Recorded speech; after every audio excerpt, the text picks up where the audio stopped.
Morning வந்துட்டு John Pavul by ஹைன்ஸ்வொர்த் இவங்க develop பண்ண 4 அட்டாச்மெண்ட் ஸ்டைல்ஸான secure attachment, anxious preoccupied, dismissive avoidant, fearful avoidant.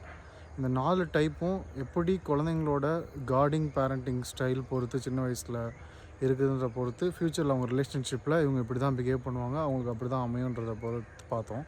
But இதை தாண்டி என்னோடய பர்சனல் எக்ஸ்பீரியன்ஸில் என்னோடய பர்சனல் பேட்டர்ன் அனலைஸில் நான் என்ன கண்டுபிடிச்சேன் அப்படின்னா, அட்டாச்மெண்ட் ஸ்டைல்ஸ்ன்றது வந்து கார்டிங் பேரண்டிங் ஸ்டைலை தாண்டி ரிலேஷன்ஷிப்பில் எப்படி இன்ஃப்ளூயன்ஸ் ஆகுது. அவங்க அட்டாச்மெண்ட் ஸ்டைல் டைப் வந்து ஒருத்தர் ட்ரூவாக ஃபஸ்ட் லவ் பண்ணுறாரு அப்படின்னா, ஒரு பொண்ணு ட்ரூவாக ஃபஸ்ட் லவ் பண்ணுறாங்க அப்படின்னா, அவங்களோட ஏமாற்றிட்டு போகிறவங்கள பொறுத்து, அதாவது ஒருத்தவங்களை ஸ்ட்ராங்காக நம்பி லவ்வில் இன்வால்வ் ஆன பிறகு அட்டாச்மெண்ட் ஸ்டைலை பேஸ் பண்ணி இல்லை செக்யூர் அட்டாச்மெண்ட் ஸ்டைலில் எஸ்பெஷலாக இருக்கவங்க வந்துட்டு லவ்வில் இன்வால்வ் ஆகும்போது அது ஒரு ஃபெயிலியரோ இல்லை ஏதோ ஒரு சீட்டிங்கோ நடந்துட்டு அவங்களோட லவ் அட்டாச்மெண்ட் ஸ்டைல்ஸ் வந்து பேரண்டிங் ஸ்டைலை மீறி தனிப்பட்ட முறையில் மாறுதுன்றது என்னோடய கருத்து.